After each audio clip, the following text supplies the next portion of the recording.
Bapa, kami bersyukur firman Tuhan yang hidup yang akan kami bacakan dan dengar saat ini.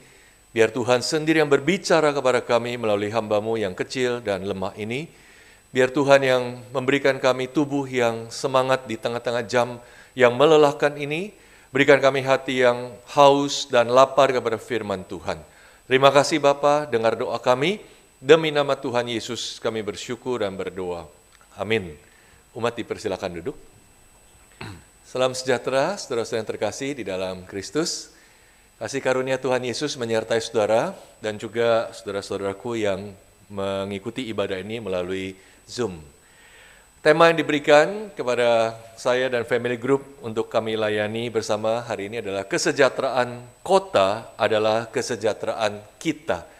Dan itu adalah verbatim dari satu ayat di kitab Yeremia 29. Itu sebabnya saya mengajak saudara melihat bagian itu. Kita membuka bersama Yeremia 29 dan saya akan membacakan ayat 4 sampai 9. Yeremia 29 ayat 4 sampai 9. Demikian firman Tuhan. Yeremia 29 ayat 4. Beginilah firman Tuhan semesta alam, Allah Israel kepada semua orang buangan yang diangkut ke dalam pembuangan dari Yerusalem ke Babel. Dirikanlah rumah untuk kamu diami, buatlah kebun untuk kamu nikmati hasilnya. Ambillah istri untuk memperanakkan anak laki-laki dan perempuan, ambilkanlah istri bagi anak-anakmu laki-laki dan carikanlah suami bagi anakmu perempuan, supaya mereka melahirkan anak laki-laki dan perempuan, agar di sana kamu bertambah banyak dan jangan berkurang. Usahakanlah kesejahteraan kota kemana kamu aku buang, dan berdoalah untuk kota itu kepada Tuhan, sebab kesejahteraannya adalah kesejahteraanmu.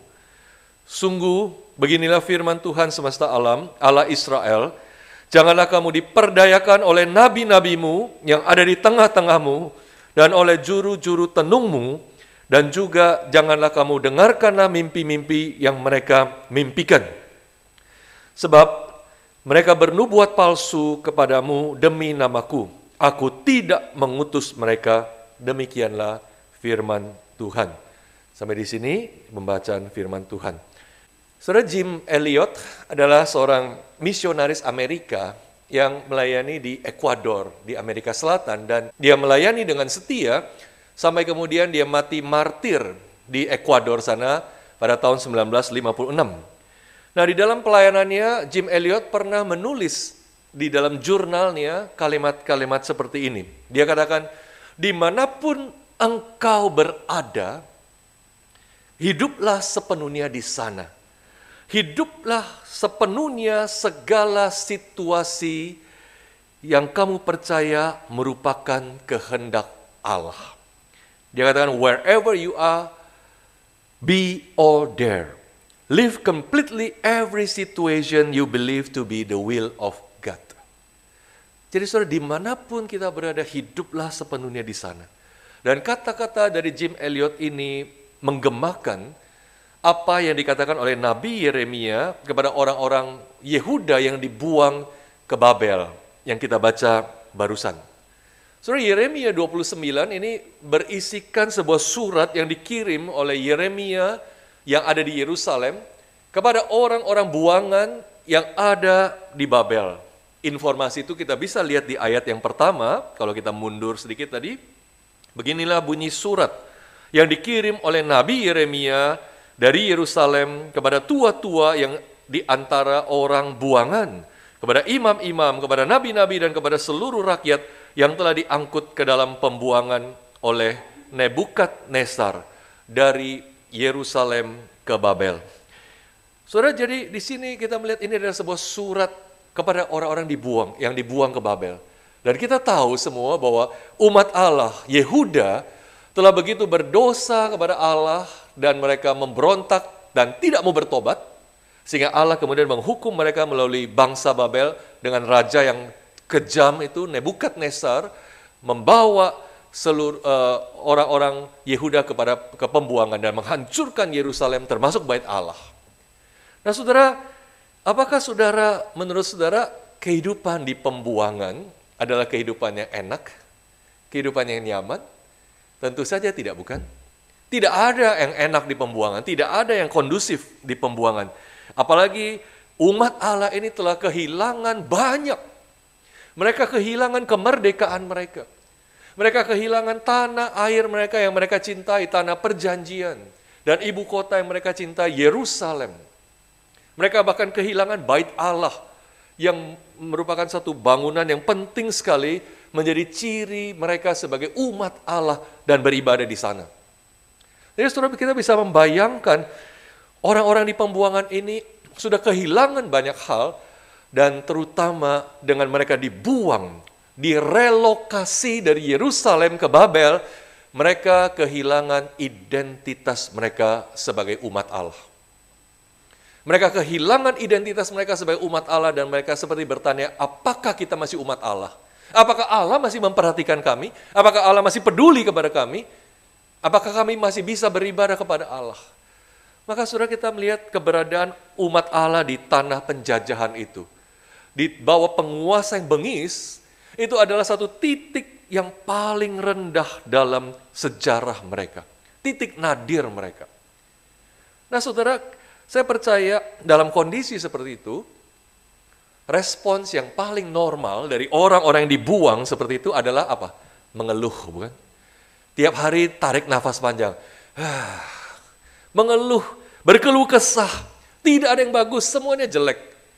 Dan mereka tidak pernah melihat ada hal yang cerah di tengah-tengah pembuangan. Pikirannya cuma apa? Kapan ya bisa balik ke Yerusalem? Kapan ya kita bisa hidup seperti dulu lagi? Pikirannya selalu ke belakang. Tidak pernah melihat ke depan. Dan saya percaya ini yang dipikirkan juga oleh orang-orang yang tinggal di pembuangan, bukan?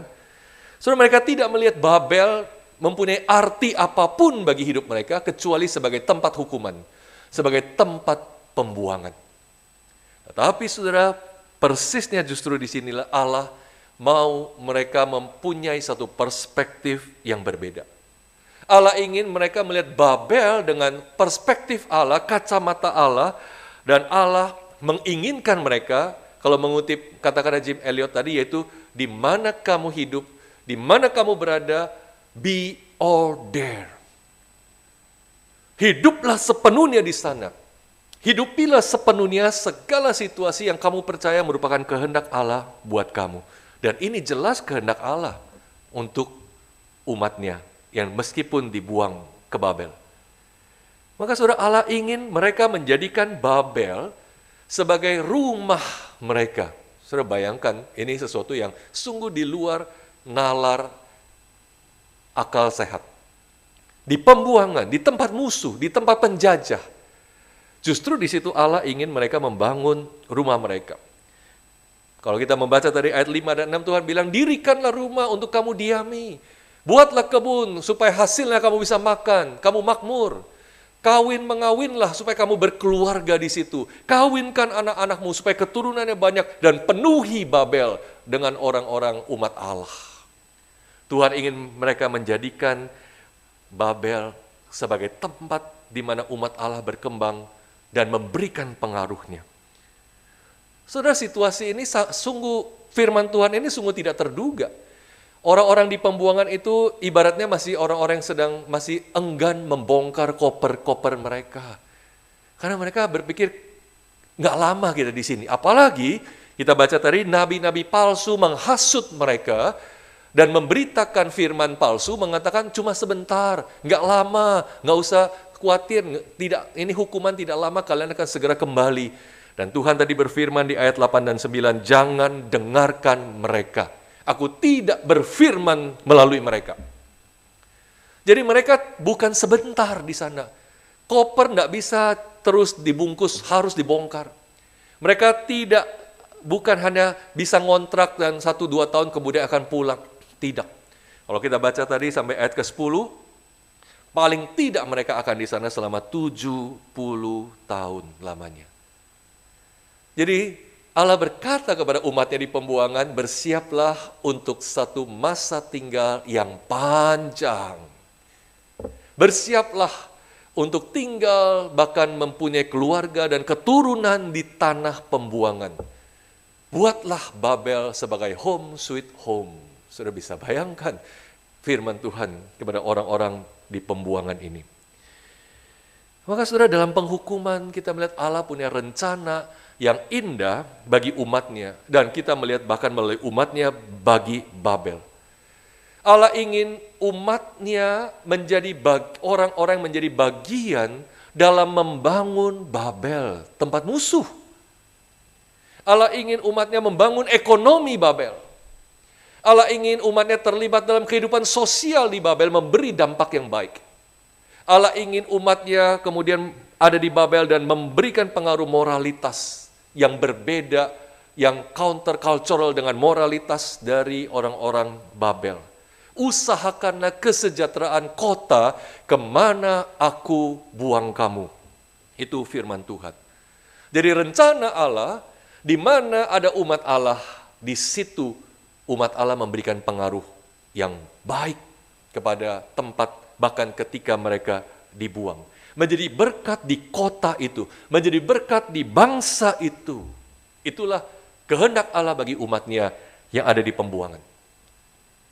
Saudara, seorang teolog besar dan juga seorang bapak gereja dari Afrika Utara, Agustinus, dia menulis banyak buku penting dan salah satu buku yang penting itu adalah dari dia, The City of God, Kota Allah.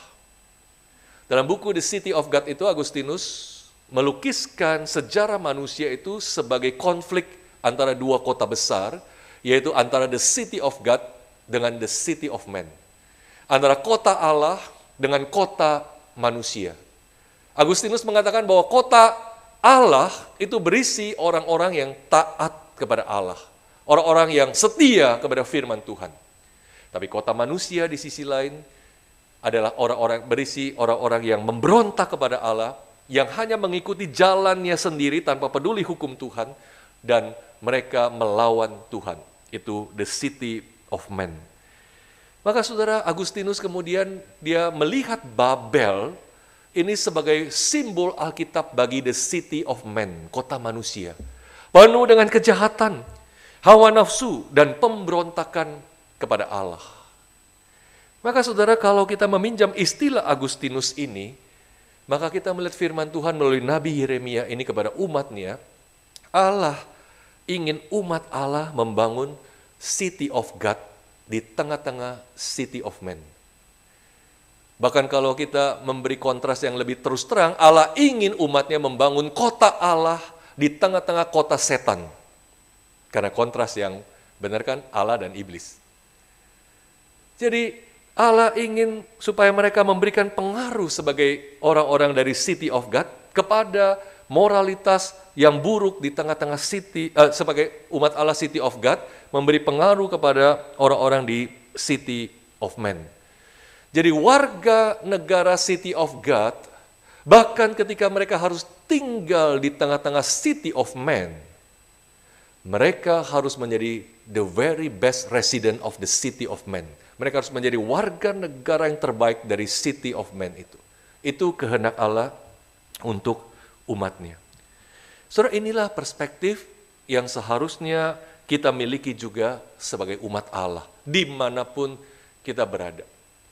Seperti yang Jim Elliot katakan tadi, wherever you are, be or there. Maka saudara, keberadaan saudara dan saya di kota Jakarta hari ini, di negara dan bangsa Indonesia ini juga bukan sebuah kebetulan. Seperti keberadaan Yehuda di Babel bukan kebetulan. Ingat Tuhan katakan, usahakanlah kesejahteraan kota kemana aku buang kamu. Allah yang membuang mereka, bukan Nebukadnezar sebenarnya Raja Babel itu. Tapi di balik itu semua ada tangan Allah. Dan keberadaan mereka bukan sebuah kebetulan atau bahkan kesialan, kecelakaan. Itu semua dalam kedaulatan Allah. Allah menghendaki mereka ada di Babel selama 70 tahun. Dan dengan satu tujuan, membawa berkat bagi Babel. Ketika warga dari City of God dipindahkan ke City of Man, mereka menjadi warga negara terbaik dari City of Man itu. Maka orang-orang Kristen itu harus hidup dengan perspektif yang berbeda. Saudara berada di Jakarta hari ini, terlepas ada yang memang berasal dari Jakarta, tapi banyak yang berasal dari berbagai kota dan daerah dan pulau di Indonesia. Tapi saudara-saudara banyak yang bukan dari Jakarta. Dan saya ingin katakan keberadaan saudara di Jakarta itu bukan kebetulan. Memang kadang-kadang kita melihat kota Jakarta, dan kalau kita lihat skop yang lebih luas negara Indonesia, bangsa kita memang bukan bangsa yang katakanlah ideal. Kita melihat pejabatnya banyak yang korup, ya kita lihat hukum itu bisa dipermainkan, kita melihat betapa agama mayoritas itu bukan agama kita. Atau dengan kata lain, agama kita bukan agama mayoritas. Kadang-kadang masih ada persekusi atas nama agama.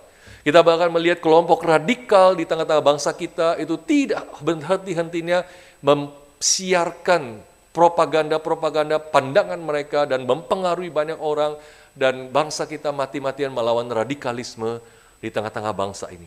Membangun gereja bukan hal yang gampang, dan beribadah bahkan bukan hal yang gampang untuk dilakukan di banyak tempat di Indonesia. Dan kalau kita melihat, aduh hidup di Indonesia nggak enak ya, aduh hidup di Indonesia kurang ideal ya. Mungkin kita bandingkan negara lain yang bebas, seperti New Zealand, mungkin enak sekali hidup di situ, jadi orang Kristen tidak ada masalah sama sekali terhadap iman kita. Dan kita melihat Indonesia mungkin tidak terlalu ideal, juga kota Jakarta, banyak banjir, ya, banyak copet, ya, banyak segala situasi. Mungkin saudara dari kota yang aman, kota yang tenang, toto datang Jakarta, belum apa-apa udah diperingatin, hati-hati copet. Ya. Kalau naik kendaraan umum, hati-hati. Saudara merasa takut, ini bukan kota yang enak buat ditinggalin. Tapi saudara, keberadaan saudara di sini bukan kebetulan.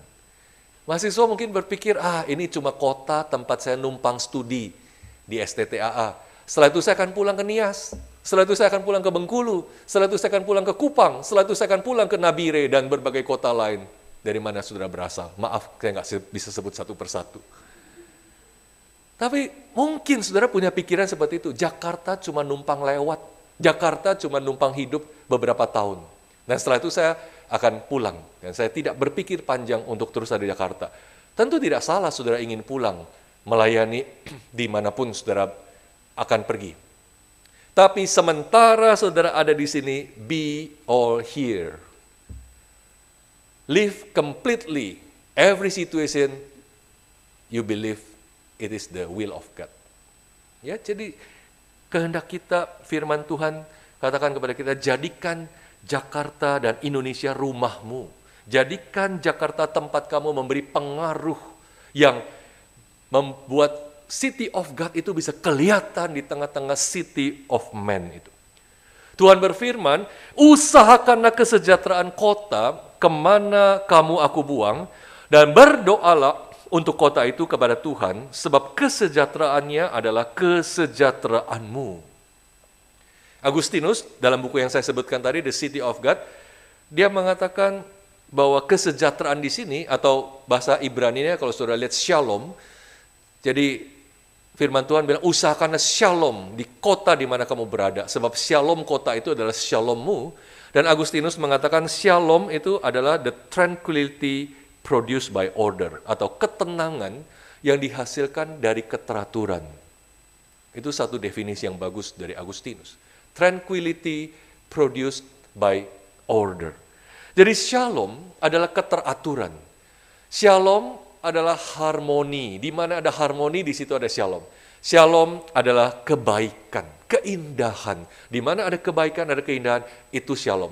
Itu sebabnya usahakanlah harmoni, usahakanlah keteraturan, order, usahakanlah kebaikan di mana saudara berada. Dengan demikian, di mana tempat itu menjadi sejahtera, itu menjadi kesejahteraan kita juga.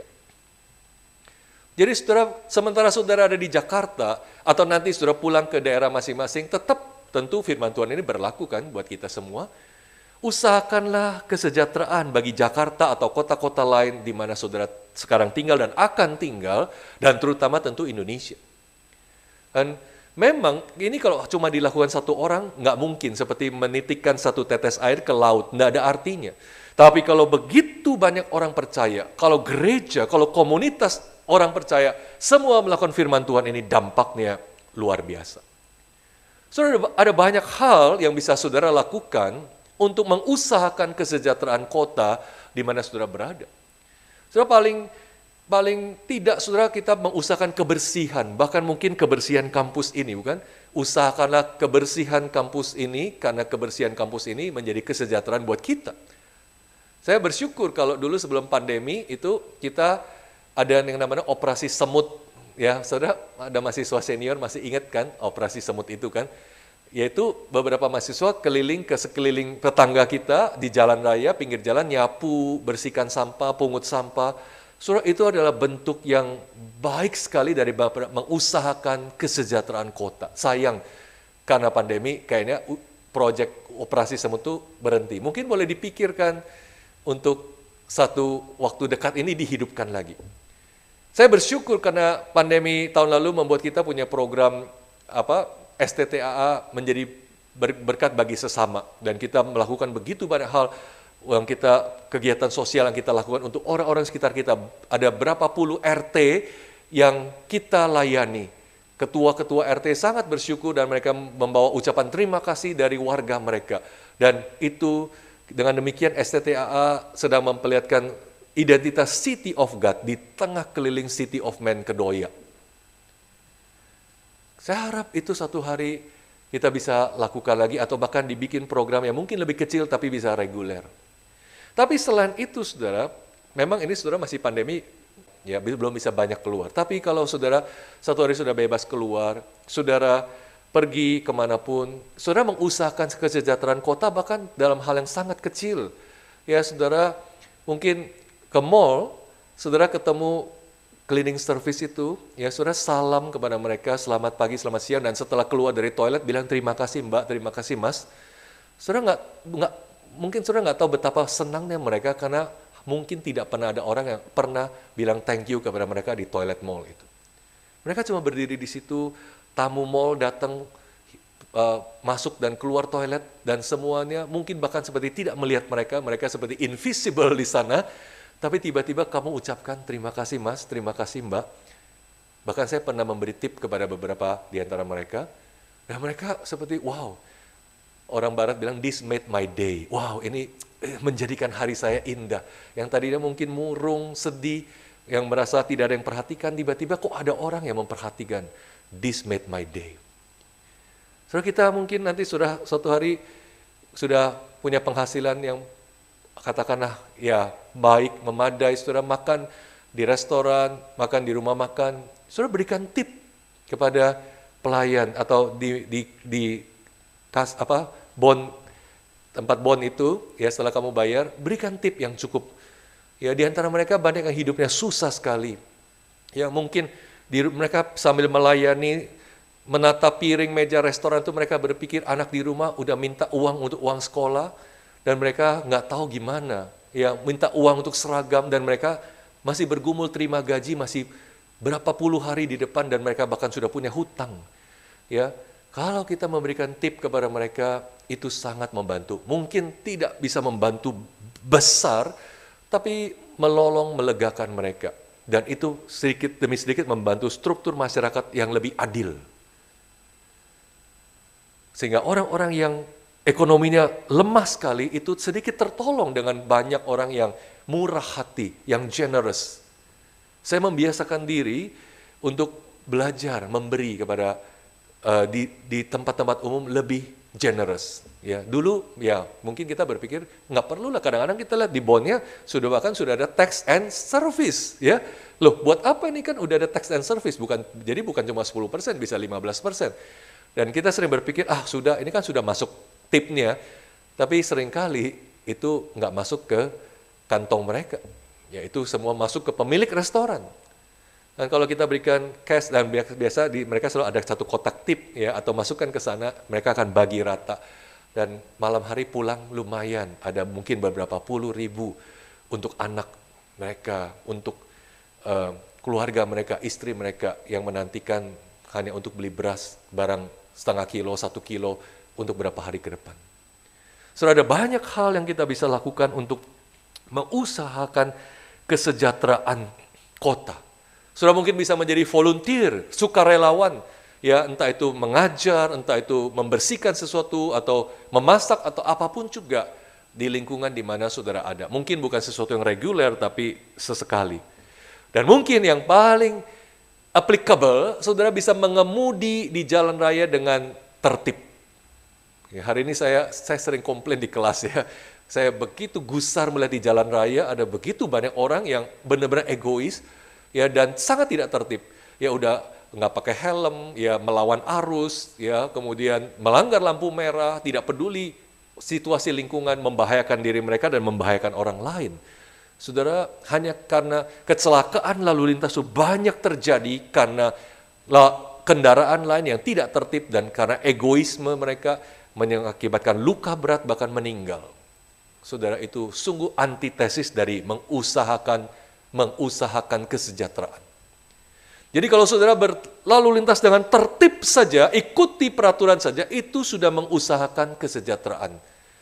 Jadi lebih minim kecelakaan, lebih minim masalah di jalan raya, dan semuanya pulang rumah dengan baik, dengan aman. Itu bentuk mengusahakan kesejahteraan. Hamba Tuhan, ya jangankan hamba Tuhan, orang Kristen, apalagi hamba Tuhan, naik mobil, naik motor, jangan melanggar peraturan lalu lintas. Kadang-kadang kita pikir nggak ada polisi, ya sepi, udah malam, nggak apa-apa. Tapi saudara, jangan. Karena kita tidak pernah tahu ada apa yang tiba-tiba melintas dan kita bisa jadi mengakibatkan situasi yang kemudian bahkan berduka cita untuk banyak orang. Saudara, kita melihat begitu banyak hal yang saudara bisa lakukan untuk mengusahakan kesejahteraan. Jangan lupa kesejahteraan kota, kesejahteraan bangsa ini adalah kesejahteraan saudara juga. Di mana orang percaya hadir, di situ harus membawa satu pengaruh yang positif dan bahkan di Babel sekalipun. Saudara, kalau dipikir dengan baik-baik, heran sekali ya. Jadi shalom yang Tuhan janjikan itu tergantung kepada Babel. Ya, apakah nanti mereka melakukan apa di Babel? Dan derivatif diturunkan dari Babel. Ya, itu semua terkait dengan apa yang akan mereka lakukan di Babel, bukan di Yerusalem. Jadi shalom mereka sepertinya terikat dengan Babel dan bukan dengan Yerusalem. Dan itu artinya Tuhan mau kita memberikan pengaruh dimanapun kita berada.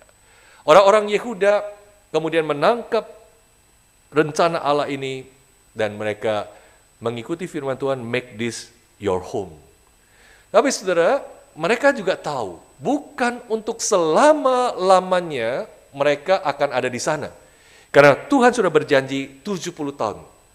Dan setelah itu, mereka akan kembali ke tanah air mereka. Mungkin ada yang sudah usia tinggi, nggak akan sanggup karena mereka akan mati di pembuangan, tapi keturunan mereka akan pulang ke Yerusalem. Kalau kita baca ayat 10-14, jadi di tengah-tengah pembuangan ini, Allah mengingatkan umatnya bahwa tidak untuk selama-lamanya juga mereka akan di sana, walaupun tidak sebentar mereka di sana. Mereka akan pulang. Dengan demikian, Allah sedang membentuk satu mentalitas mereka sebagai apa? Ambassador. Ya, kalau kita terjemahkan hari ini sih duta besar. Tapi mungkin kita terjemahkan duta. Jadi, seorang ambassador, seorang duta, dia membawa identitas, dia membawa kewarganegaraan dari negara asalnya, dan dia tinggal di negara yang lain, dan di sana dia engage dengan kehidupan negara itu. Misalnya duta besar Australia, saudara, yang untuk Indonesia. Dia pasti warga Australia. Dia pasti hidup dalam yang dia memiliki segala nilai-nilai Australia, tapi dia hidup di Jakarta, di Indonesia. Dan dia hidup engage dengan masyarakat Jakarta, bahkan hampir semua duta besar negara asing yang tinggal di Indonesia pasti belajar bahasa Indonesia, dan 1-2 tahun di Indonesia mereka sudah lancar berbahasa Indonesia, karena mereka hidup bergaul dengan rakyat Indonesia. Tapi duta besar, mereka tahu mereka bukan warga negara sini, mereka warga negara sana. Misalnya Australia. Duta besar Australia, mereka ada di Indonesia demi kepentingan siapa? Negaranya Australia, itu duta besar. Dan mereka membawa nilai-nilai negaranya, kepentingan bisnis, perdagangan, dan segala urusan negaranya, pariwisata untuk dibawa ke Indonesia. Sehingga kepentingan Australia di Indonesia itu bisa diwakili. Jangan lupa seorang duta besar hidup di negara lain, tapi dengan tetap memegang nilai-nilai dan identitas dirinya sebagai warga negara asal. Maka saudara, sebagai seorang Kristen, kita juga diingatkan, seperti yang Paulus katakan, kewarganegaraan kita ada di dalam surga, Filipi 3 ayat 20, maka kita harus ingat bahwa keberadaan kita di kota Jakarta, bahkan di Indonesia dan di dunia ini, juga harus dengan mentalitas ambassador. Kita warga the city of God. Kita punya nilai-nilai the city of God. Identitas kita ada di the city of God. Tapi kita tinggal di the city of man, kita engage dengan kehidupan city of man, kita bergaul dengan masyarakatnya, dan kita berikan nilai-nilai kita di tengah-tengah kota, negara, di mana kita diutus untuk tinggal di dalamnya. Dengan kata lain, Allah mengutus saudara dan saya membawa nilai-nilai kerajaan Allah di tengah-tengah kerajaan dunia ini. Itulah mentalitas ambassador. Saya datang di dunia ini, tinggal di tengah dunia ini, tapi saya tidak mengikuti nilai dunia ini, melainkan saya menyebarkan nilai dunia saya berasal kepada dunia ini. Itu warga kerajaan Allah. Maka saudara, ini seharusnya sumbangsi Kristen bagi kota dan negara di mana dia tinggal, baik untuk sementara maupun nanti saudara menetap di kota asal atau di kota manapun saudara melanjutkan hidup dan pelayanan saudara. Dan saudara, kita seharusnya tidak terkejut dengan pola yang Allah perintahkan kepada Yeremia ini, bukan? Karena apa? Karena ini justru adalah pola Yesus sendiri. Saudara. Ini justru adalah pola Yesus sendiri. Yesus datang dari surga mulia ke dalam dunia berdosa. Itu jauh lebih tidak nyaman dibandingkan orang Yerusalem ke Babel.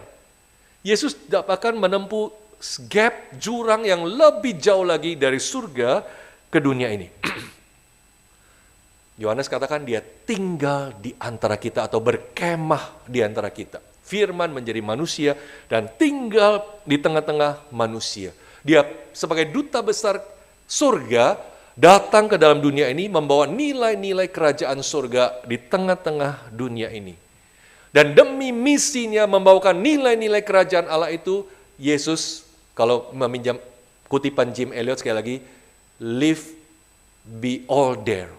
Ya, Yesus sepenuhnya menghidupi kehidupan yang Allah kehendaki untuk dia di dunia ini, untuk mengusahakan shalom bagi dunia ini, dan bahkan untuk itu dia harus menyerahkan nyawanya. Tanpa Yesus menyerahkan nyawanya, tidak pernah akan ada shalom. Semua shalom yang kita usahakan untuk lingkungan kita, kota kita, bangsa kita, itu turunan derivatif dari shalom yang Yesus hasilkan melalui kemenangannya di atas kayu salib. Maka saudara, sebenarnya kita melakukan seperti yang firman Tuhan kehendaki, itu mengikuti pola Yesus. Ada dua kota. Kota Allah dan kota manusia. Yesus datang dari kota Allah ke kota manusia mengusahakan kesejahteraan untuk manusia sampai dia harus menyerahkan nyawanya supaya kesejahteraan itu, shalom itu tercipta antara manusia dengan Allah dan antara manusia dengan sesamanya. Pola inilah yang kemudian kita bawa dalam hidup kita dimanapun berada. Sebagai warga kerajaan Allah yang membawa nilai-nilai kerajaan Allah di tempat di mana saudara diutus. Saudara bukan bagian dari the city of man, tapi saudara menjadi warga negara the city of God yang terbaik di tengah-tengah city of man di mana saudara ada. Kita berdoa. Kami bersyukur Tuhan untuk firman-Mu siang hari ini.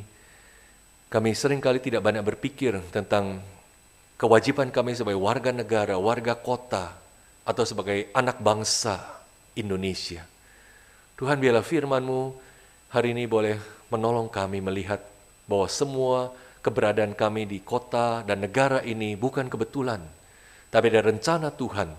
Dan itu sebabnya dari hal yang paling kecil yang kami bisa lakukan untuk mengusahakan kesejahteraan kota dan bangsa ini, Tuhan tolong kami untuk lakukan. Bersama-sama dengan umat Tuhan yang lain, kami sebagai duta-duta kerajaan Allah, dengan nilai-nilai kerajaan Allah, dengan nilai City of God, masuk ke dalam City of Man, kerajaan dunia ini, menjadi warga negara yang terbaik dengan nilai yang Tuhan tanamkan dalam diri kami. Sehingga Injil Kristus diberitakan, kebenaran Tuhan dinyatakan dan Tuhan dimuliakan. Terima kasih Bapa. Dengar doa kami demi nama Tuhan Yesus. Kami bersyukur dan berdoa. Amin.